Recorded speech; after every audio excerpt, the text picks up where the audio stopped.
Hi there, welcome to Redgate University. My name is Chris and I'm one of the pre-sales engineers here at Redgate. In this course, I'm going to be showing you SQL Monitor, and that's Redgate's monitoring tool for SQL Server. I'll show you some of the basics and some of the in-depth configuration as well.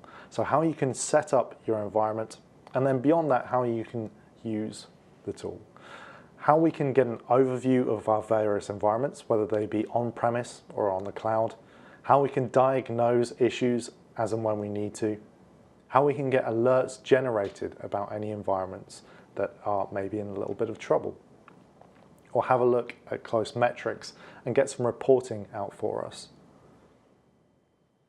I'll also show you how we can have a look at our estate as a whole and collect any useful metrics around that and make our lives a little bit easier.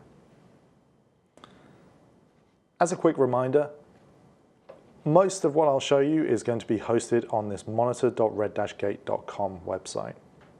So please feel free to go on the site, have a look at the open demo, play around, or even follow along as I'm going through this. I hope you find all of this useful. I'll see you guys soon.